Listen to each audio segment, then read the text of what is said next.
اللہ تعالیٰ ارشاد فرماتا ہے انما تعبدون من دون اللہ اوثانا وتخلقون افکا۔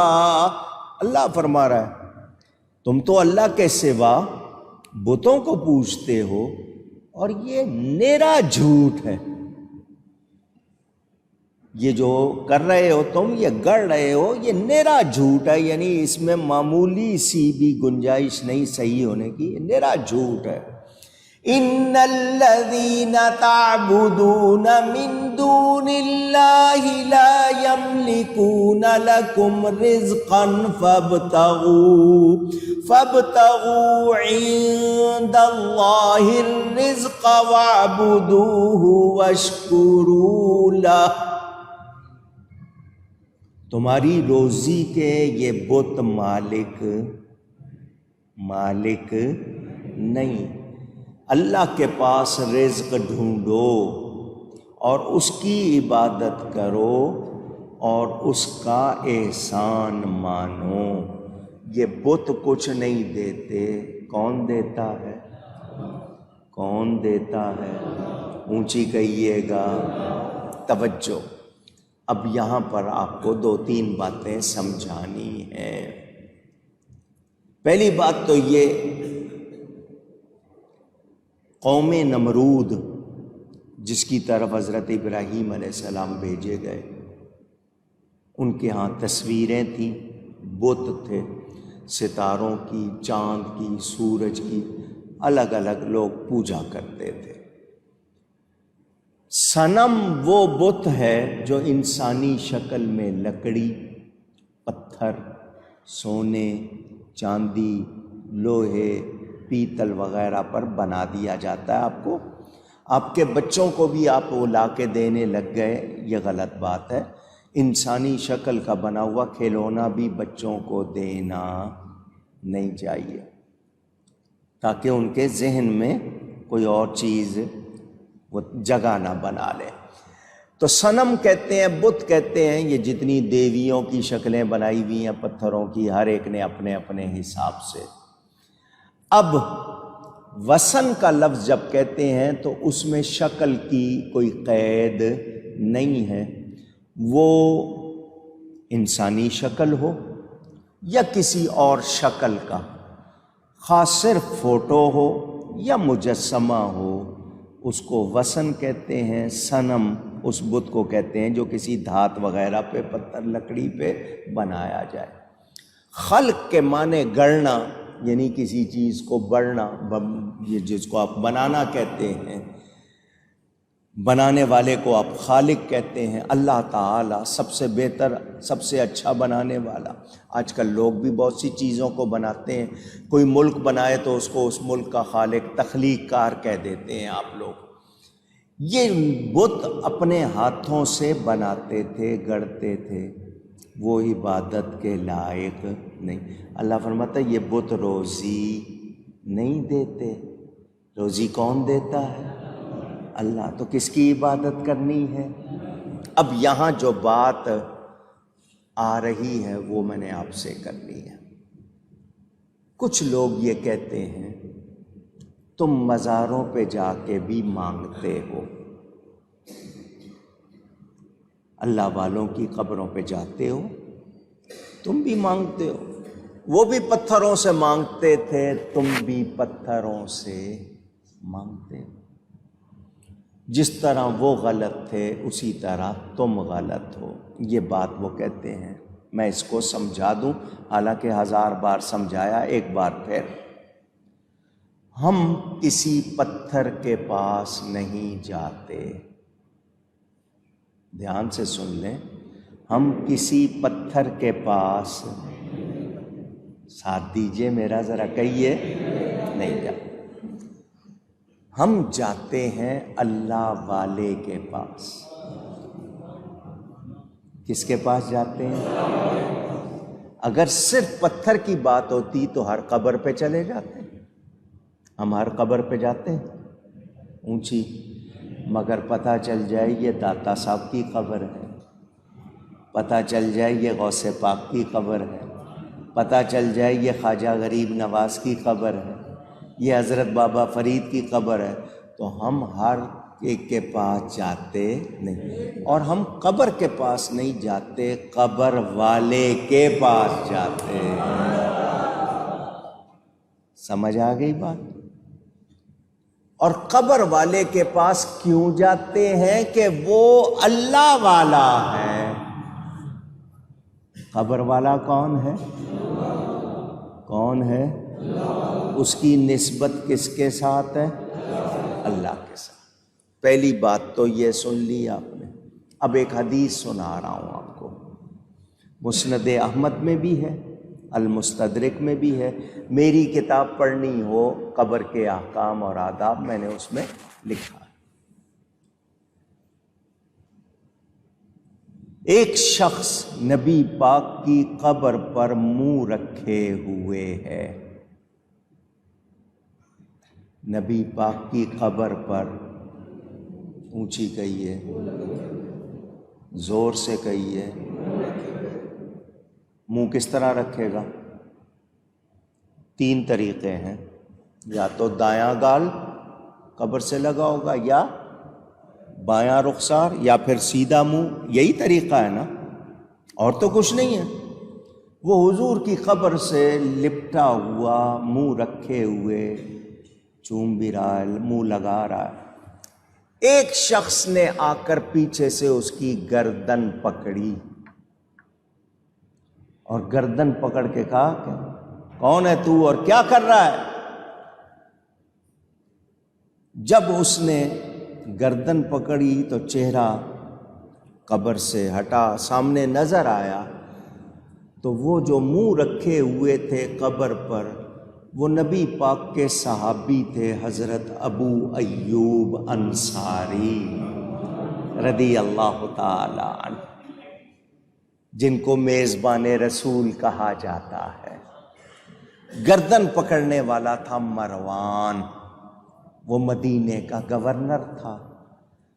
تو اس نے جب دیکھا کہ حضرت ابو ایوب انصاری ہیں تو اس نے کہا کیا کر رہے ہو؟ فرمایا رو رہا ہوں۔ اب الفاظ سنے حدیث کے، میں حدیث کے الفاظ سنا رہا ہوں، دھیان سے سنیں۔ وہ کہتے ہیں جئتو، آیا ہوں میں، رسول اللہ، میں حضور کے پاس آیا ہوں۔ کس کے پاس آیا ہوں؟ لم آت الحجر، میں پتھر کے پاس نہیں آیا۔ حدیث کے الفاظ ہے لم آت الحجر، میں پتھر کے پاس نہیں آیا، میں رسول اللہ کے پاس آیا۔ رو رہا ہوں۔ حضور نے فرمایا تھا جب تمہارے والی اچھے نہ ہوں، نا اہل ہوں تو رونا۔ یہ اشارہ تھا اس کی طرف کہ تو اہل نہیں ہے، نا اہل ہے، اس لیے آ کے رو رہا ہوں۔ آقا آپ چلے گئے تو کیسے لوگ آ گئے؟ لیکن حدیث سے پتہ چل گیا، وہ کہہ رہے میں حضور کے پاس آیا ہوں، پتھر کے پاس۔ اب دوسری روایت سنیں، اس کو علامہ ذہبی نے بھی نقل کیا۔ علامہ ذہبی وہ جس حدیث کو، جس بات کو صحیح کہہ دیں یہ اس کو مانتے ہیں، ہم تو ان کو مانتے ہی ہیں، یہ بہت زیادہ مانتے ہیں، انہوں نے بھی نقل کیا۔ اب یہ بھی سن لیں، حضرت سیدنا بلال حبشی رضی اللہ تعالی، مؤذن رسول مشہور ہے، نبی پاک صلی اللہ علیہ وسلم کے پردہ فرمانے کے بعد یہ مدینہ چھوڑ کر چلے گئے تھے کہ اب مجھے مدینے میں حضور نظر نہیں آئیں گے، مجھ سے برداشت نہیں ہوگا، تو یہ چلے گئے۔ حضور ان کو خواب میں ملے، حضرت بلال کو حضور فرمایا کیا بے رخی ہے، تو ہمیں ملنے نہیں آتا؟ کیا بے رخی ہے، تو ہمیں ملنے نہیں آتا؟ یہ جاگے روتے ہوئے، اسی وقت سواری پکڑی اور نبی پاک کی نیت سے مدینے آئے کہ حضور کہہ رہے ہیں کہ تو اب ہم سے ملتا نہیں ہے، آتا نہیں ہے۔ یہ سفر کر کے مدینہ آئے اور آ کر قبر رسول سے لپٹ گئے، چومتے جاتے تھے، اپنے آپ کو اس سے لگاتے جاتے تھے۔ میں نے آپ کو 2 حدیثیں سنائی ہیں، کتنی؟ اور صحابہ نبی کی قبر کو چوم بھی رہے ہیں، اپنے چہرے بھی اس سے لگا رہے ہیں۔ اب اس کام کو کوئی شرک کہے تو وہ بے سمجھ ہے یا نہیں؟ وہ بے علم ہے یا نہیں؟ اور صحابی کہہ رہے ہیں میں پتھر کے پاس نہیں آیا۔ تو جو لوگ ہمیں کہتے ہیں تم قبروں سے جا کے مانگتے ہو، ہم قبروں سے مانگتے نہیں، ہم قبروں کو پوجتے نہیں، ہم قبر پجاری نہیں ہیں۔ یہ میں نے اس لیے کہ آپ کے ذہن میں بات آ جائے، باقی تفصیل پڑھنی ہو میری کتاب پڑھیں، میں اس موضوع پر کئی مرتبہ تقریر کر چکا ہوں۔ چلیں سمجھاؤں۔ پروانہ کس کا عاشق ہوتا ہے؟ شمع کا۔ مشہور ہے پروانہ، وہ پرواہ نہیں کرتا اس لیے اس کو پروانہ کہتے ہیں، ٹھیک ہے؟ پروانہ شمع کا عاشق، لوگوں میں یہ بات مشہور ہے۔ جنت ماؤں کے قدموں کے نیچے حدیث ہے، اور ہماری فقہ حنفی کی سب سے معتبر کتاب در مختار، اس میں لکھا ہے ماں کے قدموں کو چومنا ایسا جیسے جنت کی چوکھٹ کو چومنا۔ تو اب ایک بیٹا ماں کے قدموں کو چومنے کے لیے جھکا، شکل کیسی ہو جائے گی؟ سجدے کی۔ نیت کیا ہے؟ چومنا یا سجدہ کرنا؟ تو کوئی کہے کہ دیکھو سجدہ ہو رہا ہے، تو اس کی نیت سجدے کی نہیں ہے، تو وہ سجدہ نہیں، وہ چومنے کے لیے جھکا ہے۔ کس لیے جھکا ہے؟ تو کوئی اگر قبر کی قدم بوسی کر رہا ہے اللہ والے کی، تو اس کا مقصد سجدہ نہیں، مگر ہم اس سے بھی منع کرتے ہیں کہ لوگوں کو شک نہ ہو جائے، ایسا نہ کرو۔ لیکن کوئی بھی اللہ کے سوا کسی کی عبادت کرتا اونچی۔ میں نے کتنی مرتبہ آپ کو یہ بات بتائی ہے، ایک بار پھر سن لیں۔ کعبہ کا کچھ حصہ ہے 4 دیواری، تھوڑا سا حصہ بغیر چھت کے ہے آدھا دائرہ، اس کو کیا کہتے ہیں؟ حتیم۔ کیا کہتے ہیں؟ وہ کعبے کا اندرونی حصہ ہے، مگر اس پر عمارت نہیں ہے، آدھا دائرہ بنا ہوا ہے، اس میں لوگ جا کے نماز پڑھ لیتے ہیں۔ اس حتیم میں 2 قبریں ہیں، حتیم میں اونچی کہیں، ایک حضرت اسماعیل علیہ السلام، ایک ان کی والدہ حضرت ہاجرہ۔ یہ 2 قبریں کعبے کے اندر ہیں۔ پہلے جب تک یہ سفید پتھر نہیں لگا تھا، وہاں پر ہرے رنگ کا پتھر لگا ہوا تھا، اور اس کو حجر اسماعیل کہتے تھے۔ تاریخ موجود ہے، ابھی کتنے لوگ گواہ موجود ہیں جنہوں نے وہ حجر اسماعیل آنکھوں سے دیکھا ہوا ہے۔ 2 قبریں۔ تھانوی صاحب کہتے ہیں ایک قبر اور ہے، دیوبندیوں کے تھانوی صاحب کہتے ہیں ایک قبر اور ہے۔ حضرت مجدد الفسانی، شیخ احمد فاروقی سرہندی کے خلیفہ، ان کا نام حضرت آدم بنوری تھا، وہ کہتے ہیں ان کی وفات ہوئی میزاب رحمت کے نیچے، جو چھت پہ پرنالا لگا ہوا ہے جس سے بارش کا پانی گرتا ہے، اس کے عین نیچے ان کی وفات ہوئی۔ ان کا جسم اٹھایا جاتا تھا، اٹھتا نہیں تھا۔ لوگوں نے کہا انہوں نے یہیں دفن ہونا ہے، اس لیے نہیں ہل رہا، وہیں ان کو دفن کیا گیا، تو ایک قبر اور ہو گئی۔ اب کتنی قبریں ہیں؟ 3۔ آپ کہتے ہیں منہ طرف کعبہ شریف، نماز پڑھتے ہوئے نیت کرتے ہیں یا نہیں؟ قبروں کو کعبے کے اندر قبریں موجود ہیں، تو آپ کہیں گے میری نیت ان کو سجدہ کرنے کی، تو فرق کرنے والی چیز کیا ہوئی؟ نیت۔ تو پھر فتویٰ لگانے والوں کو سوچنا چاہیے نا، جب میری نیت سجدے کی نہیں ہے تو اس کو سجدہ کیوں کہہ رہے ہو؟ ماں کے قدم چوم رہا ہوں تب بھی جھکا ہوا ہوں، سجدے کی سی شکل ہے۔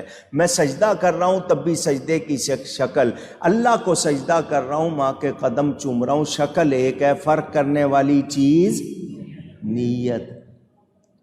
انما الاعمال بالنیات۔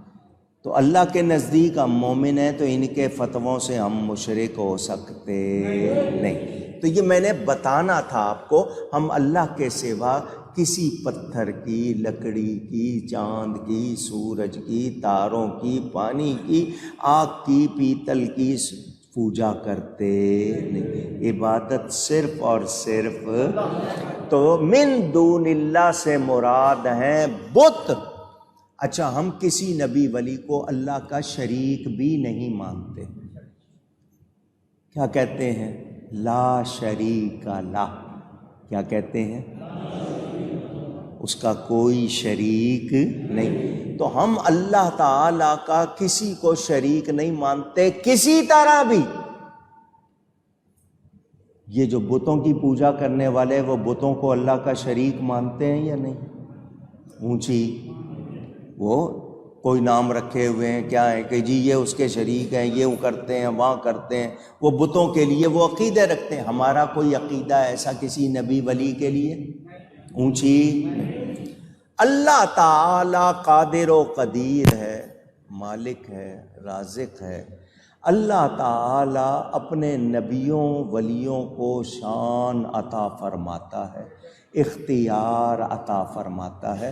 کتنی مرتبہ قرآن کی آیت پڑھی آپ کے سامنے، اللہ فرماتا ہے ھذا عطاؤنا فامنن او امسک بغیر حساب، یہ ہماری عطا ہے، جس پر چاہو احسان کرو، جس سے چاہو روک لو، کوئی حساب کتاب نہیں۔ اللہ نبیوں کو یہ فرما رہا ہے، ہمیں فرما رہا ہے وما آتاکم الرسول فخذوہ، جو رسول دے وہ لے لو، جو رسول دے وہ لے لو۔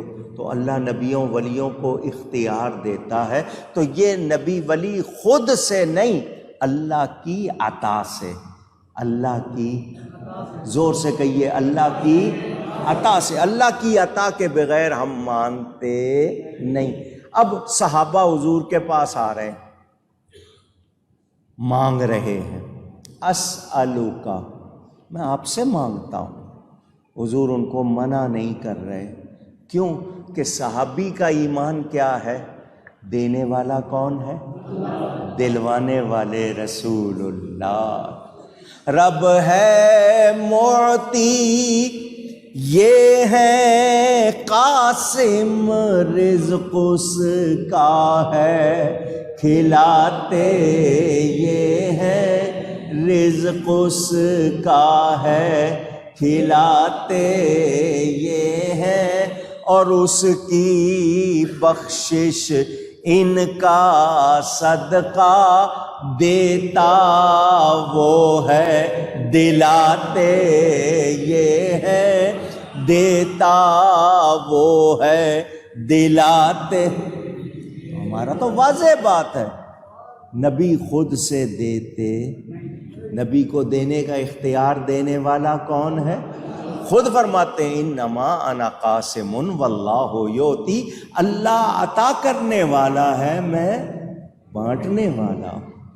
تو دینے والا اللہ، دلوانے والے نبی۔ صحابہ آ رہے مانگ رہے، صحابی کی ٹانگ ٹوٹ گئی، پنڈلی ٹوٹ گئی، حضور کے پاس آیا، حضور نے ہاتھ لگا کے ٹھیک کر دی۔ آنکھ کا ڈھیلا نکل آیا، حضور نے واپس لگا دیا، تھوک مبارک لگا دی، ٹھیک ہو گئی۔ کٹے ہوئے جسم پر حضور نے تھوک مبارک لگایا، ٹھیک۔ صحابہ آ رہے حضور کے پاس آ رہے ہیں اور آ کر کہہ رہے ہیں حضور یہ ہو گیا ہے، یہ چاہیے، یہ ہونا ہے، حضور کر رہے ہیں یا نہیں؟ خود حضور فرما رہے ہیں سل، مانگ، کیا مانگتا ہے؟ تو اللہ نے اختیار دیا ہے، ہم ان کو اللہ کی عطا سے مانتے دینے والا، جبکہ بتوں کی پوجا کرنے والے بتوں کو ٹھہراتے ہیں بتوں کے بارے میں کوئی بیان نہیں، نبی ولی کے بارے میں بیان ہے، ایک کا ذکر ہی نہیں ہے، ایک کا ذکر ہے۔ تو ان کا طریقہ جو ہے وہ معبود سمجھتے ہیں بتوں کو، ہم کسی نبی ولی کو معبود نہیں سمجھتے، اللہ کا شریک نہیں سمجھتے، خود سے مدد کرنے والا نہیں سمجھتے۔ اتنے فرق ہو گئے، اس کے باوجود کوئی فتویٰ لگائے تو بولیں وہ درست ہو سکتا ہے؟ اچھا جی، دیوبندیوں کے ہاں ان کا شجرہ چھپا ہوا ہے، اس کا نام ہے سلاسل طیبہ۔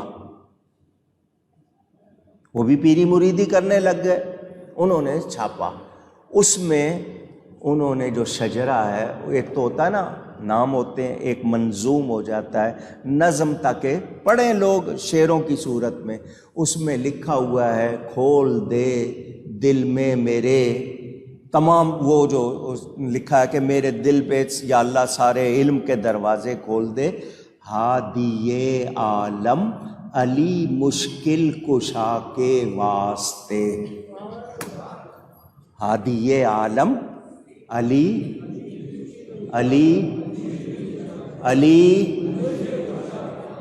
مشکل کشا کے واسطے۔ ہم پہ فتویٰ بعد میں لگانا، پہلے اپنے گھر کی خبر لو۔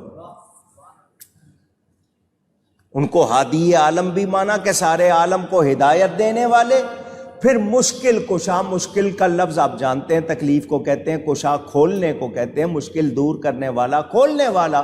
اس میں لکھا ہے یا اللہ حضرت علی مشکل کشا کے واسطے، تو علی کو مشکل کشا مانا یا نہیں مانا؟ اونچی ذرا فتویٰ لگاؤ نا۔ مرثیے کے شعر پڑھو جو گنگوئی صاحب کے حوالے سے لکھا گیا ہے، میری کتاب پڑھ لیں آپ، سفید و سیاہ، میں نے انہی کے فتوے انہی کی کتابوں سے جواب دیے ہیں۔ جو میری کتاب ہے نا سفید و سیاہ، فتوے بھی ان کے، جواب بھی انہی کی کتابوں سے۔ پہلے طے کرو کہ تمہارا فتویٰ درست ہے یا تمہارا جواب درست ہے۔ اعتراض کرنے والوں ہم پر فتوے بعد میں لگانا، ہم الحمدللہ اہل سنت اللہ کے سوا کسی کی عبادت کرتے نہیں، کسی نبی ولی کو پوجا کے لائق سمجھتے نہ، زندہ کو نہ مردہ کو، ہم اللہ والوں کی تعظیم کرتے ہیں، اور اللہ والوں کے لیے قرآن حدیث میں بیان موجود۔ نبی پاک کی حدیث، اور ملک شام میں اتنے ابدال رہتے ہیں جن کی برکت سے بارش برسائی جاتی ہے، جن کی وجہ سے لوگوں کو رزق دیا جاتا ہے، سمجھ رہے ہیں؟ اب وہ لوگ جو کہیں کہ نہیں تم بھی انہی کی طرح، تو بولیں وہ ظالم ہیں یا نہیں؟ ہم بت پجاری، ہم قبر پجاری نہیں، ہرگز نہیں ہے۔ ہم اللہ کے سوا کسی کی عبادت کرتے نہیں۔ اللہ کے سوا کوئی بھی مظاہر قدرت ہے، کوئی آگ کی پوجا کر رہا ہے، کوئی پانی کی کر رہا ہے، کوئی سورج کی، کوئی چاند کی، کوئی تاروں کی، کوئی پتھروں کی، ہم اللہ کے سوا کسی کی بھی نہ صنم کی نہ وثن کی پوجا کرتے۔ اب صرف آپ کو بتانے کے لیے ظلم کتنا ہے، میں صرف اس جھلکی دکھا رہا ہوں، تفصیلی بیان کروں تو میرے پاس اتنا کہ میں 10 جمعے ان کی کتابوں سے آپ کو سناتا رہوں، ختم نہ۔ یہ جو ان کا تھا نا وہابیوں کا سب سے بڑا، ابن عبد الوہاب، یہ آیا، جانور بیٹھے ہوئے تھے، جانوروں سے کہے، ڈنڈی تھی اس کے ہاتھ میں، جانوروں سے کہنے لگا تم کو اللہ کا واسطہ، تم کو نبی کا واسطہ، تم کو غوث کا واسطہ، ولی کا واسطہ، اٹھو۔ نبی کا واسطہ دیا، میں اللہ کا کہہ گیا ہوں۔ انہوں نے کیا کہا تھا؟ صرف نبی کا واسطہ، ولی کا واسطہ، اٹھو۔ کوئی جانور اٹھا نہیں۔ اس نے لکڑی ماری، وہ اٹھ گئے جانور، تو کہنے لگا کہ دیکھ لو نبی ولی کے نام سے اٹھے نہیں۔ نبی ولی میں طاقت ہوتی تو یہ اٹھ جاتے، جو طاقت لکڑی میں ہے نبی میں وہ بھی نہیں، معاذ اللہ۔ یہ ان کی باتیں آپ کو سنا رہا ہوں، اس طرح کرتے ہیں۔ وہاں کوئی سنی بھی تھا، اس نے آ کے اللہ کا واسطہ دے دیا، جانوروں کو اللہ کا واسطہ اٹھو، جانور نہیں اٹھے۔ اس نے کہا تو نبی کا کہہ رہا تھا، یہ تو اللہ کے واسطے بھی نہیں اٹھ رہے، تو اب اللہ کے لیے کیا کہے گا؟ لکڑی ماری تو اٹھ گئے، تو ان کا کیا مطلب؟ لکڑی میں طاقت ہے، اللہ میں بھی طاقت نہیں، معاذ اللہ۔ یہ اس طرح کی باتیں کرتے ہیں۔ بولو یہ ایمان والوں کا کام ہے؟ اونچی۔ ہم اہل سنت و جماعت اللہ کے سوا کسی کو عبادت کے لائق مانتے، نبی ولی کی تعظیم کرتے ہیں۔ نبی ولی کی، اور تعظیم بھی وہ کرتے ہیں جو جائز ہے، جو جائز نہیں وہ تعظیم بھی کرتے۔ ہم نبی کو سجدہ کرتے، حالانکہ حالت کیا ہے؟ پیش نظر وہ نوبہار، سجدے کو دل ہے بے قرار۔ نبی پاک کے روضے پہ جائیں، جی مچلتا ہے، سجدہ کریں۔ پیش نظر وہ نوبہار، سجدے کو دل ہے بے قرار۔ روکیے سر کو روکیے، ہاں یہی امتحان ہے۔ اللہ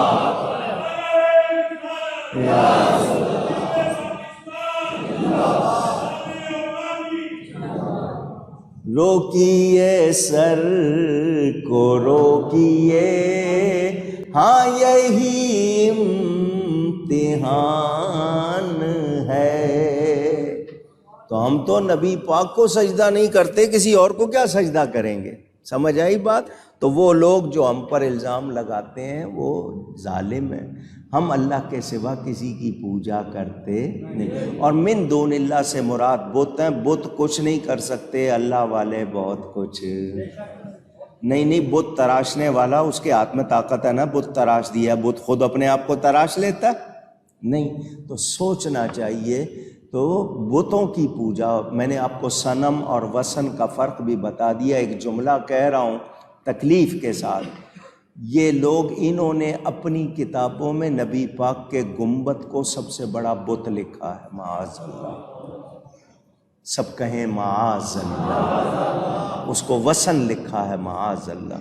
تو بتائیں جو ایسا کہتے ہیں ایمان والے ہیں؟ اونچی، اللہ ہمیں ان سے بچائے، ان کے شر سے بچائے، ہمارا ایمان سلامت رہے۔ گفتگو میں کوئی غلطی ہوئی ہو، اللہ تعالیٰ اس کے رسول صلی اللہ علیہ وسلم کی بارگاہ میں توبہ کرتا ہوں۔ وآخر دعوانا ان الحمد للہ رب العالمین۔